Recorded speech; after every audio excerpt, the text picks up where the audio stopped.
Fraser, do you remember we were going to go and tour the West Indies, and we played the last game at Lord with Desi like that, and then we're packing up and leave, and we're sort of going, oh, you know, we'll see you in a month or two, Desi, like that. And he said, you will. I've told the boys when you come into bat not to go to the stumps. Like that, he said they're going to bowl for about. They broke you up. They said for 2 or 3 overs, they're not going to try and get you out. They're going to bowl your head. We're going to bowl it. We're going to break your arms, and we're going to break your ribs. Like that, we're going, oh yeah. See you later, Des. See you later, Des. And then as we walked out, we said, "Does he?" And they did. As he grabbed my arm in the dressing room and said, "That looks reasonable to me." I know, that's a dentist on your arm, and you got accused for intimidating bowling in Jamaica against Bevan, didn't you? Intimidating bowling, you're very naughty boys. He was at short leg in the Caribbean. Scary, man. Scary. You remember in Guyana, you were short leg, you were captain, Desi, and I was getting these bumpers from the Benjamins, and they're all sort of going past here. And you sort of walked up to me in my standing position and just said, "No, this is where you want to get it." Yeah, that's not funny. It's not funny. No, I think that is the toughness of the guys, man. We always test you, man. We always like to test, you know, because sharpish bowling is what we grew up on, you know. Every time that you, even in our nets, you know, is I remember we're in Australia.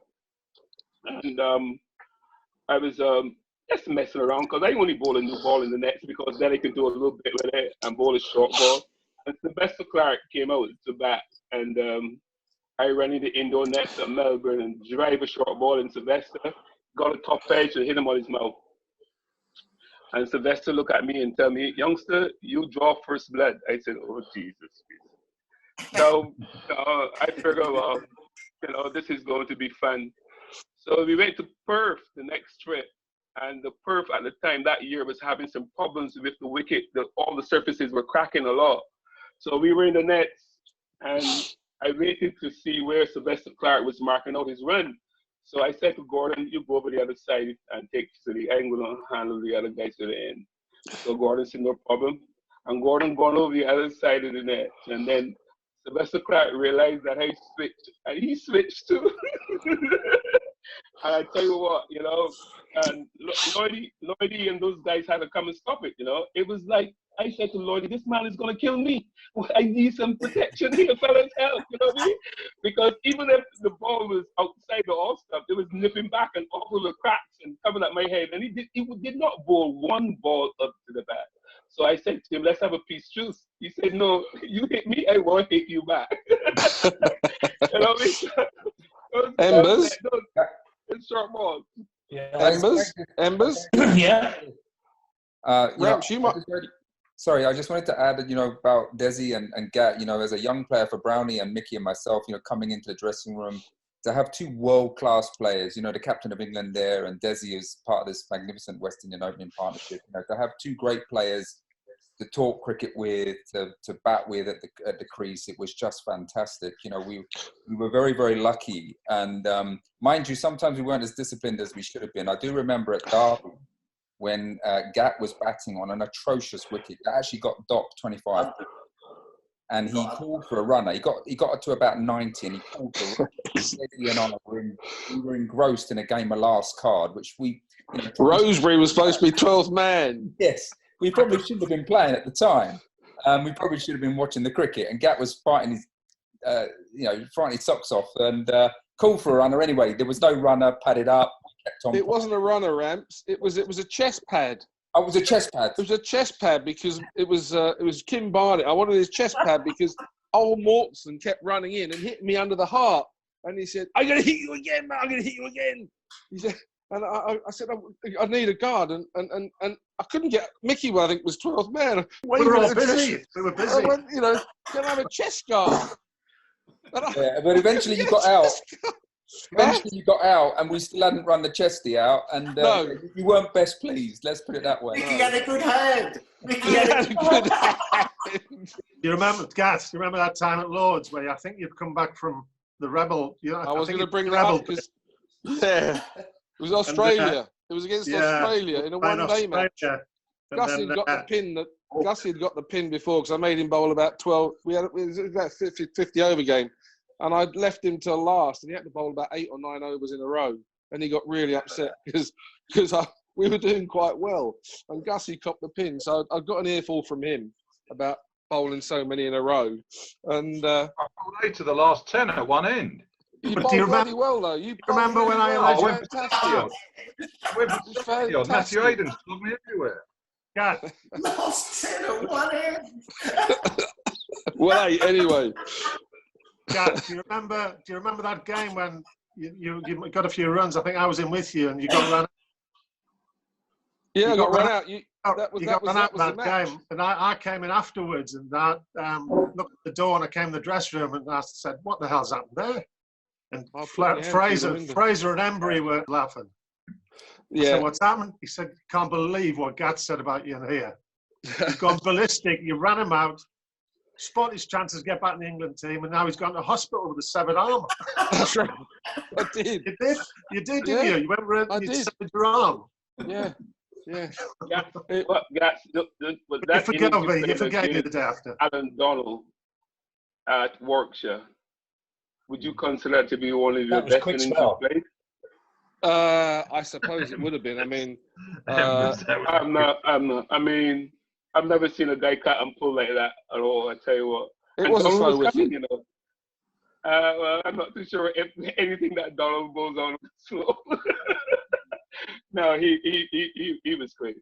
He was great. He was. I was just saying, you were talking about Sylvester Clarke. Embers and myself were in a bit of a situation. I think Ramsey played in that match. It was in a one-day match, and we played in a 50-over match at the Oval, and it had got rained off, so that their innings didn't start till sort of after lunch, and we were just getting down to the sort of the tail end, and in came Sylvester Clarke. And Silvers had wandered out. He'd obviously had a heavy night because we'd and whatever, and he hadn't had a helmet. And Wayne Daniel was bowling. Do you remember that, Ernie? I thought it was at the Oval. I thought it was. I think Philip Edmund was. I thought it was that Henry was bowling. No. And I was at sort of second slip. You were at first slip, and I said, "Philip, bowl him a bouncer," and he bowled him a bouncer, which hit. And then he called for a helmet, and then we got him out, and then we went into bat, and we were 2 wickets down in next to no time, and you said you can go in at night watchman. You upset him because you told him to bowl a bouncer. I faced 3 balls and got 8. 2 of my 4s were over third man. That was the only time. That was the only time I got in. It was the only time I'd ever not seen a ball I'd faced. Silvers came in and bowled his first ball, and I just ducked like that, just dropped my head, and it just brushed my helmet. Brushed my helmet, and it bounced about 2 feet in front of the pavilion. I mean, Jack Richards was behind us; he couldn't get it. The second ball was exactly the same, went through here, and he walked up to me. He said, "Man," he said, "you want a helmet? You'll need more than your helmet. I ain't gonna hit you." A bit like Desi. He wanted to hit me. He wanted to kill me because he thought I'd said, hit him on the head. He hasn't got a helmet on, and it was Embers. So you're quite right, Desi. Never start a war like that because I mean, it was quite frightening. It was quite frightening. It really was. Yes, I remember in a one day. To me, he was the worst. He was the worst. Yosa. Yes.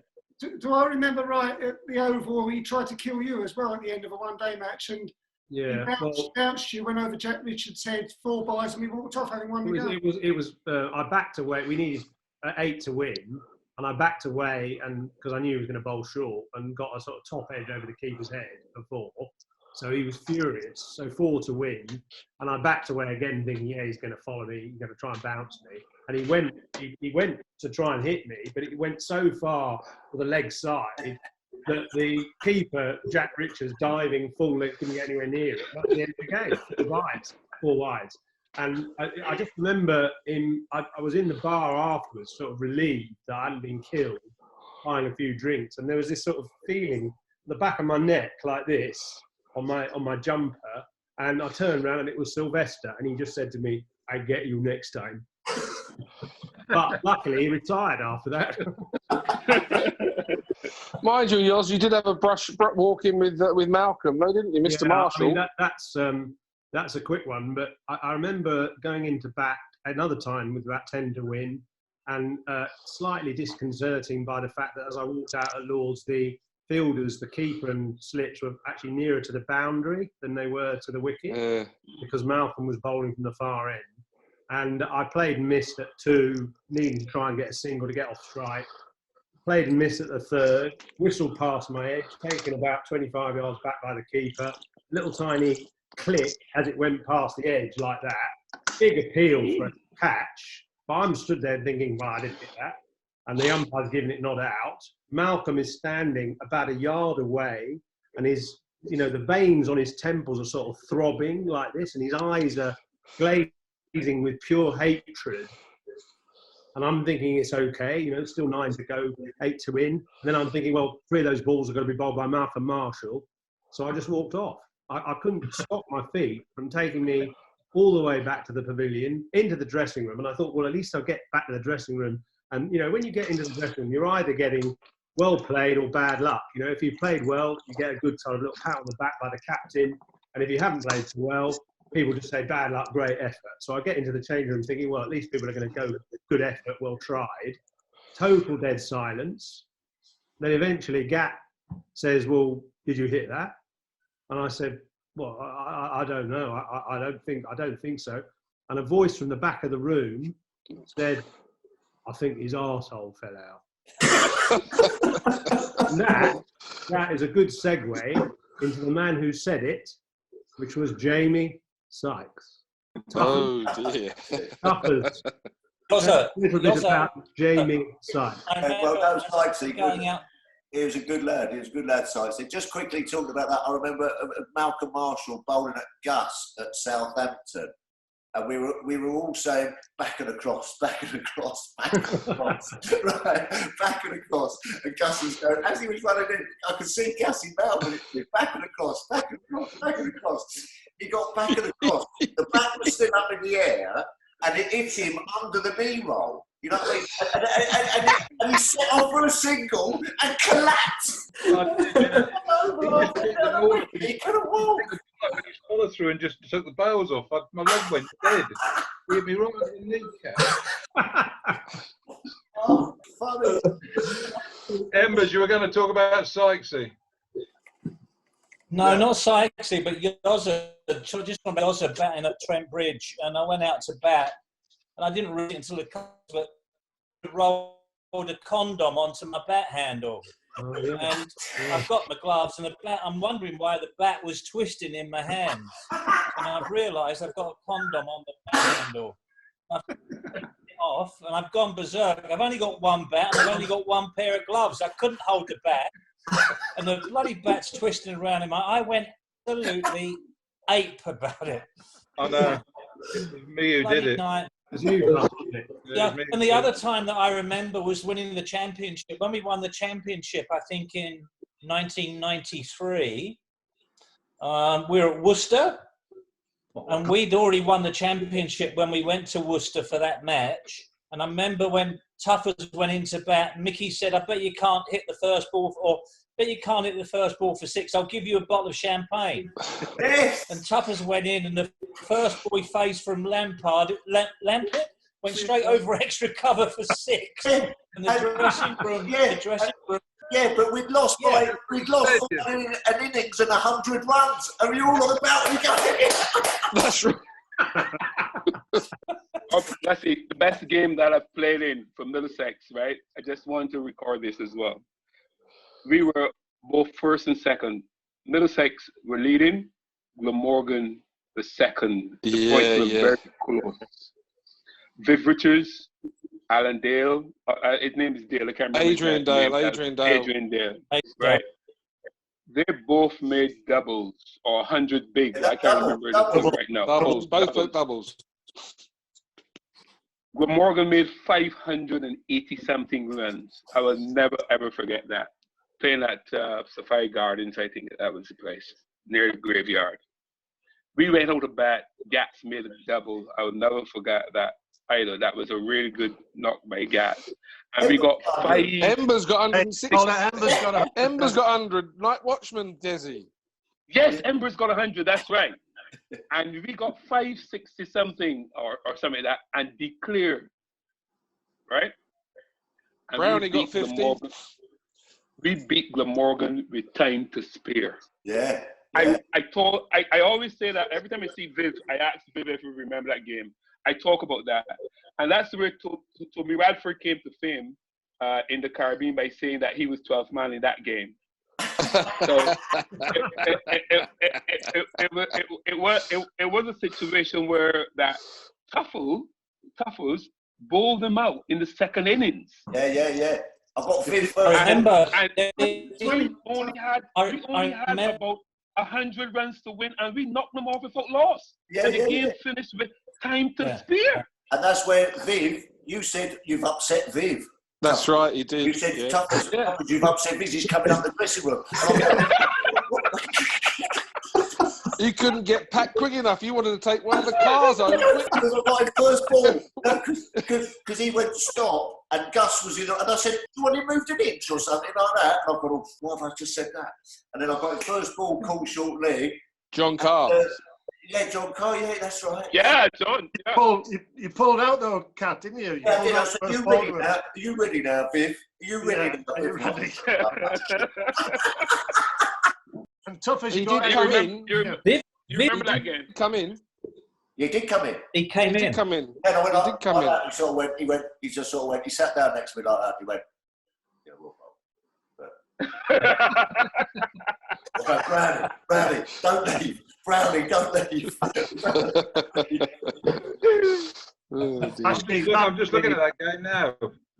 Glamorgan 5-6-2. Middlesex. The big discussion was whether we went past them or not. Past them or not. We did. No, we did. they didn't. We did. We went past them. Brownie got 60 on the 4th day of that morning. He got 80, didn't he? Brownie? He went past them. 88, Brownie? 88 not out. Yeah, red. Well, another ready, Not Brownie. It's amazing, isn't it, actually? I never played for Reds. No, I never played for Reds. No. Open batting, I never played for 3 Reds. overs, 8 maidens, 8 for 29. 8 for 29, Cat. Fantastic. Hey. I remember. Oh, some good-looking lads there. Jesus. Can you see the? Is that the Buckingham Palace one? Yeah, it is. Yeah. Yeah, I was just only putting that up to say, the listeners and viewers must be thinking, what an absolute rabble, and yet this team won 5 championships in 13 years. So, it's a pretty amazing group of players, actually. Mm. All Barbrace on the left there. And he's sharp. There we go. Get Embers at the back.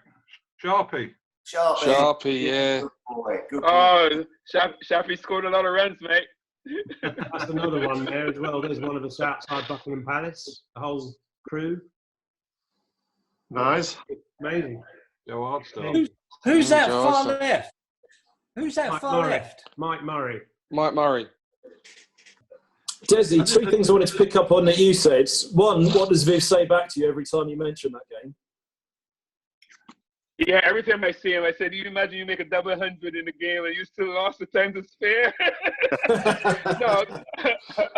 The other thing you said that I wanted to touch on, which Ramps, you might be the best man to start on this, was, Desi, you said about, all of these stories, you're playing day after day after day. The obvious question for everybody is who'd be the T20 star and how would you get the T20? You've already said that, but actually the time in between games now, you talked about being cricket fit and playing day after day and honing the skills now. And Ramps, obviously, you were the last to hang up with everybody. Even when you'd hung up, there wasn't such a big period in between games, was there? Because Gus, some of the schedules that we have now is like 7 days cricket and about 28 days, isn't there, in the middle of T20 season? How would you guys have coped with that? It's a lot of time. Well, Tuffers, I'm going to leave you out of this one, but but Rams, what was it like when you hung it up? Yeah, look, I think the county cricketers, the schedule has always been a busy one. And I know that the gaps that you're talking about currently, does allow for a little bit more time and preparation and fitness and that type of thing. But I think when you look at the cricketers, you know, that are here on this Zoom meeting, and obviously Gat mentioned some others as well, like John Carr, Neil Williams, you know, Norman Cowans. The great thing about the guys is that they were top players, and you could put them in any format and they would adapt their skills. And, you know, we were successful in one-day cricket, winning the NatWest in '88 and, you know, getting to the final in '89. We won the 40 over. We won the 40 over tournament in '92. So, you know, we won the championships like Yoza said, but we also won the one-day cricket. And I think that you were expected as a top player to adapt your skills. And I think that more currently, you know, you're seeing a bit guys looking to specialize a bit more, perhaps playing one or the other. Someone like a Sam Robson at the moment, you know, he's probably what, 28, 29, you know, and he hasn't really played much one-day cricket, although he's been successful in opening the batting. So I think back then that, you know, you came into that side and you wanted to play everything and, you know, be adaptable. And, you know, the guys in this team were. Yeah, yeah. It was like a road show, wasn't it, the summer? You know what I mean? It was like the X Factor coming to town. You know what I mean? Yeah, Middlesex rocking up to Cardiff. Here we go. You know what I mean? We'd go to Cardiff and then we'd all drive up to Lancashire. Yeah, man, where we going to Lancashire? Ain't seen you for a long time. Let's all go down there. And then we'd come back home and have a little nice bit of lunch at Lord's, and then we'd all go off again. You know what I mean? When we saw Harry Sharp there, and when I think of Sharpie, I think of Brownie and Peanuts at the bar. Every time, 7 o'clock in a bar, lovely. Yes, I'll be there. 7 o'clock. So Brownie, talk us through your diet during an away fixture. Probably about 45 wines. 4 or 5 pints of ale and 3 or 4 bowls of peanuts. the odd curry thrown in. Yeah, we had to save our expenses. 1750. Yeah, man, we had to save the expenses. £20 a day when they saved them expenses. Yeah, man, the boys are getting loaded. We'd be worth fortunes now. Fortunes. Test cricket, I would never play a 4 or 5 day game in my life. 20-20 all day long, 4 overs at a push, field it firm, man, and go and put your feet up, man. Wear a big gold chain and just, you know what I mean, play for the Delhi Badgers. I think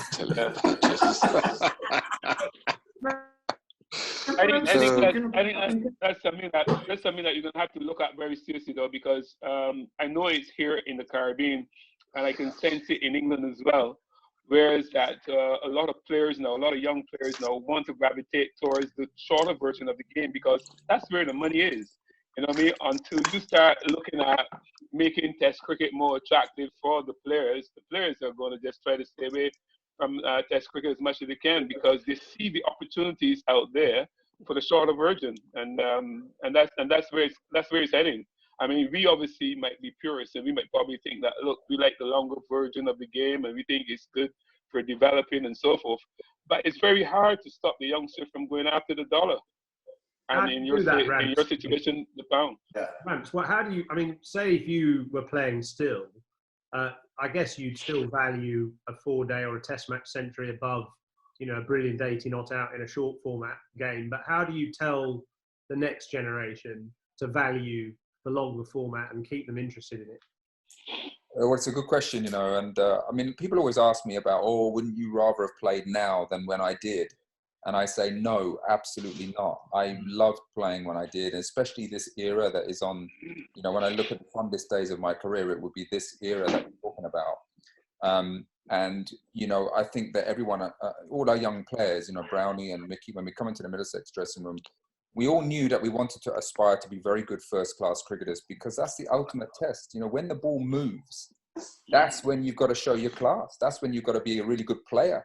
And all the hours of practice, that's when it pays off in the first-class game. You know, one-day cricket, playing against a white ball that doesn't move, doesn't swing, yes, it's great fun, but that's not really, that's the fast food bit of it. And I think that now there is an issue because the young players as Desi said, you know, they're going after the money. But if you look at the T20 mentality, no wonder they love it. You get big crowds. There's no real pressure. You go in, you get 30 or 15 balls. You've had a great night, and you get paid a load of money for it. I mean, you know, it's just, you can fail 6 times out of 10 and still make money. Yeah, that's right.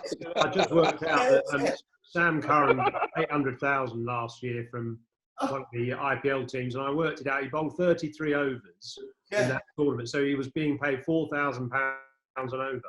Yeah. How do you reckon? I mean, Brownie, how have you survived in 2020 having to give your wicket away? I mean, you wouldn't have liked that, would you? As I've always said, the idea with your bat is not to get out. Yeah. You'd have got the sweep out, Storley. You got me on my phone. Get the sweep out, son. Get the sweep out. Sweep everything. I think, I mean, I think going back to what Ramps and Gat were saying about adapting, I, for one, personally feel that I wouldn't have survived as long as if I didn't learn from watching the senior players inside when we first come in.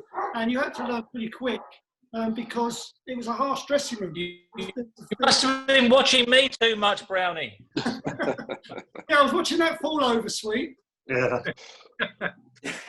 but you know, when I first started playing in one-day cricket in the first team, I had people like Gat and Rad at the other end, who were 2 of the best players of spin in the world, and I was messing around at the other end, just trying to nick a single, and I couldn't do it. So I had to develop a shot that could get those 2 guys on strike, and I'm sure that served me well over the years. But you know. I'll tell you something though, but it's funny you say that because we're going back to coaching and training and things like that. I was talking to Vorney, and he said, didn't anyone tell you that at your stance, if it's outside your right eye, you can leave it? No one told me that for 23 years. The trouble is, Cat, your right eye was always near the leg umpire. No one told me that. No one told me that. It was outside your right eye. Your right eye was. By the umpire. Because if it's outside your right eye, it means it's wide, doesn't it? But that's the first thing you look for. Then you go, ooh, like that. What if it's an in-swinger? No one told me that for 23 years. What if Wackard was an in-swinger? Eh? What if Wackard... Well, then there are other things that then perhaps go with it, you know what I mean? And then you've got to start thinking. But it's a good starting point, isn't it? Who coached you, Ramps? Who coached you, Desi? Who coached you, Gat? Did anyone really coach you? Personally, I think the greatest learning time of my career was those early days when Desi arrived. You know, Gat was already there, and you had Gat as captain of England and a magnificent batsman, world class. And then Desi came from a different culture and mentality, and these 2 guys would bounce off each other, and we'd listen to the stories. We'd go out for dinner and talk cricket. You know, and I thought it was fantastic. So that's probably the time when I learnt most. Yeah, but hold on, Rams, you were England batting coach, weren't you? Yeah, I think so, yeah, for about 5 years. If I wasn't, I had a great time. Were you coaching them? Well, the thing is, Don, the thing about Don was that, you know, Don, as people have mentioned, he didn't say a great deal. And, you know, that I know that, you know, the ability to allow players space to think for themselves and to work things out for themselves is still a good quality in a coach. And often coaches are guilty of talking too much and trying to say too much. And he did allow us as young players to grow at Middlesex, I thought, Don. But then, of course, if we made mistakes, you know, he would pick us up on that, and make sure that we learn from it, you know. So I think part of that was when I have been coaching, especially international players, you know, it's not about telling them, it's about asking them the right question a lot of the time, because ultimately, you know, I'm not going to say to Alistair Cook, oh, you know, you should be doing this. You know, I'm going to ask him the right question, hopefully, and challenge him. And then ultimately, you know, he's going to work it out for himself. And if we had done that with any of our players, you know, I felt that, and Desi alluded to it earlier, the players of our era had to work it out. Brownie just said it. You had to work it out. And if you didn't, there was someone very good who was going to take your place. Yeah.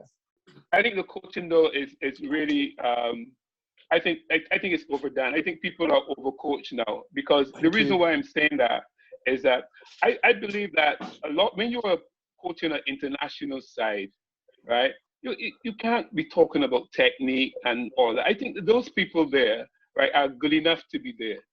They need to understand, how do I handle certain situations that I'm going to find myself in. I mean, if you are sitting down in a dressing room and you're coaching a team like England or West Indies, and someone got to teach you how to play forward, there's no way that you should be out there. But basically, if you're going to, you know, you've got 5 overs or so before the end of the game's play, you want to know, how do I go about this, coach, you know?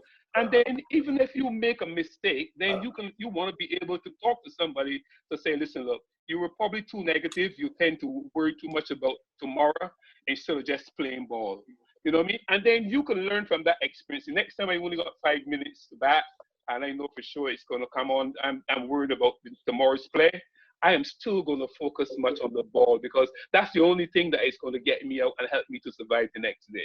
It is helping players to handle situations. That's what the coaching is all about. But what has happened, and even here in the West Indies, that the coaches want to be the person who's looking for glory, want to talk too much to the players. Let the players make some mistakes and then work it out with them. It is not about the coach. It is about the players performing and doing well for themselves and the team. Too many of the coaches want to hog up the glory.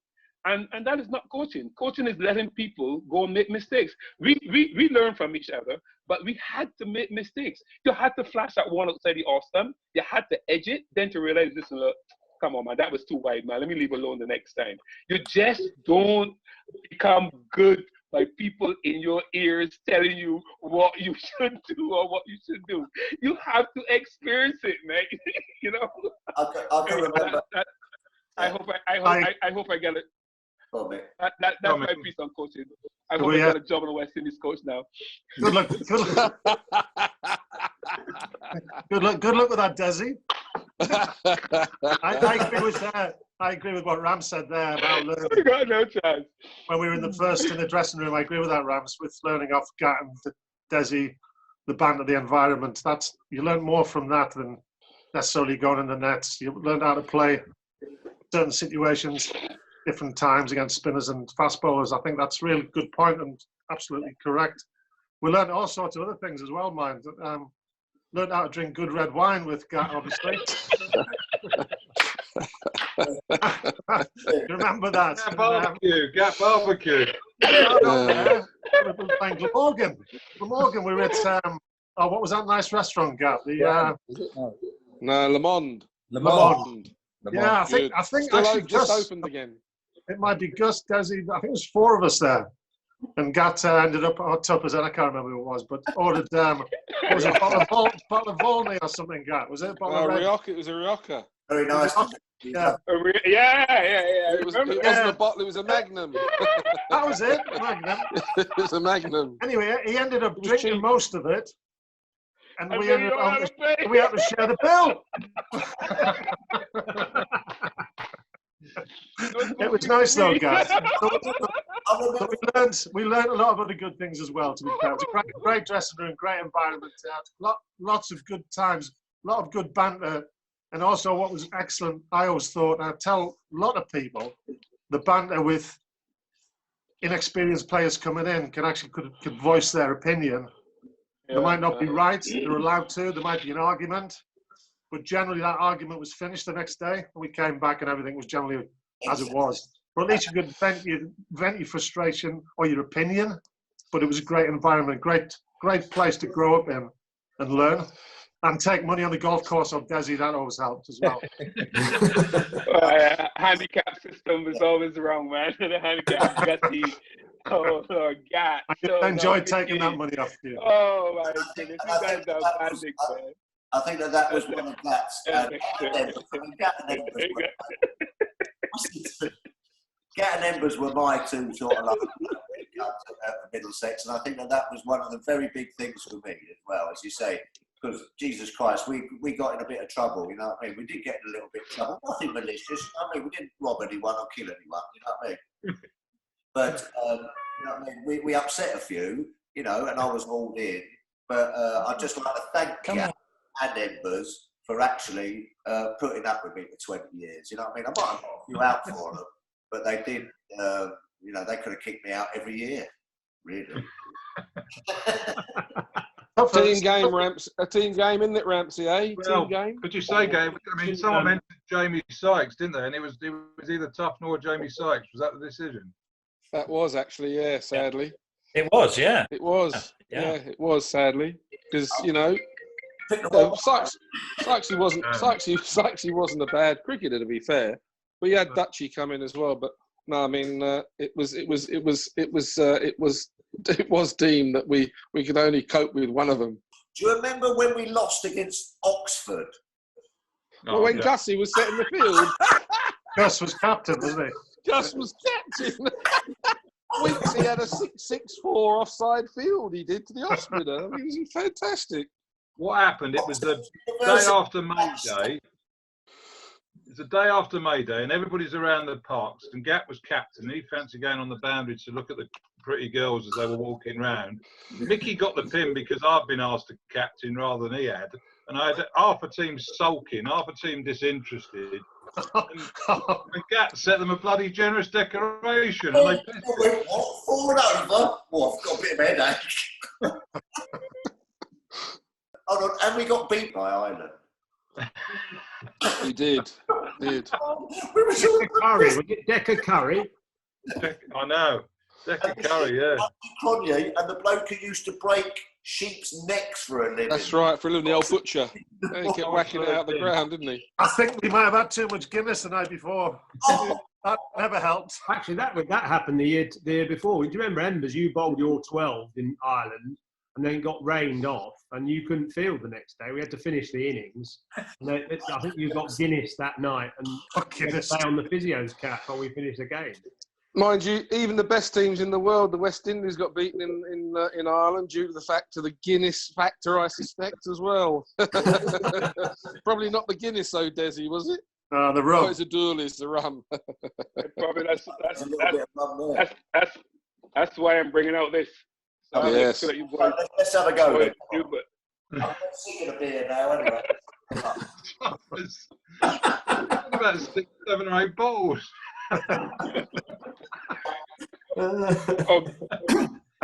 That's drinking that. Tough as you I know that Gats loves the dollies, mate. All right, very nice. Mate, I've got the XO at the moment. I've got quite a number of bottles of XO, so just to keep me in the lockdown going. What's that cup? Paul? The old gold watch. Love a gold watch. Love a gold watch. We used to love a gold watch. Tuffers, do you not think you should thank Rams, Gus and I as well, and Brownie at times? Sorry, mate? Do you not think you should thank Ramps, myself, and Brownie at times? Well, no, of course. Listen, boys, you are my boys. Listen, you dealt with Illingworth, Salisbury, you dealt with all my opposition. Thank you. Tuffers. You dealt with all my opposition. Tuffers, I was thinking about Scarborough. If you get out of Salisbury, I'll kill you. Amber, nice to see you, mate. I'll get your opposition out. You sort my opposition. You know what I'm saying? Brownie, what was Brownie? What was he? He used to get you a bottle of scotch to the end of each year, didn't he? He used to. What was it? Brownie. Silly point I've ever had. Also, probably very unlucky not to play with Brownie. Great keeper. That wasn't what you said when I missed both them twice in one over.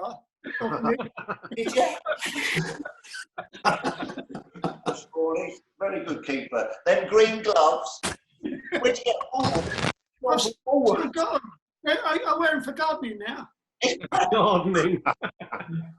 You all right, Embers? Brownie weren't even a keeper to start with. He's my Good. I'm so surprised that Embers are very quiet. I thought that this was going to be hogged up by Embers, you know. Kevin, well done. I mean, you can keep Embers quiet. They can't get a word in edgeways out of you, Desi. That's fantastic. Everybody know I'm loquacious, but you are very, very much a lot better than me. One thing I remember is obviously, lunches and brownie at Lord's. Oh, lunches were good. Yeah, but brownie used to if we were in the field, you'd have a couple of ham rolls and a bit of dessert at lunch. But brownie every day went up there and had the works, and it was almost, you chuck one down the leg side the first 2 or 3 hours after lunch. Brownie just sort of waved it through. He didn't even die because he'd still got digested roast beef and roast potatoes. Always trying to get you Nancy. On an Embers on, so I don't have to move too much. Yeah. Could you imagine though? You know what I mean? I tell you what, it wasn't. I look back at my career, you know what I mean? I've seen some batting lineups, you know what I mean? Like a dodgy old Durham lineup or a dodgy Derby lineup. I would have hated playing for them. You know what I mean? You know what I mean? We won the toss and batted. The Raw went up. We've got James, Gattin, you know these boys. You've got no chance. We used to go and sit in the nursery end after. Oh, I'll have 17 lamb chops, please, Nancy, and a spotted. And I'll see you tomorrow morning.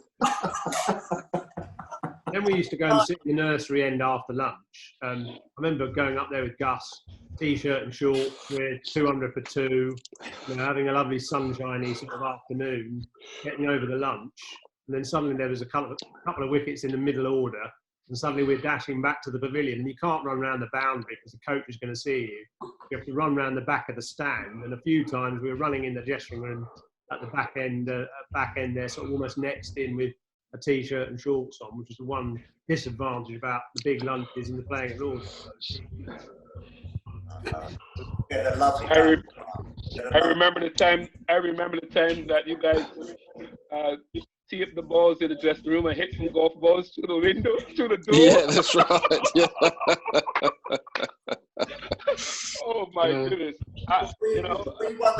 We won the toss at Lord's. When we won the toss at Lordds, which Cat always did. Cat was a lucky tosser. He was a good tosser.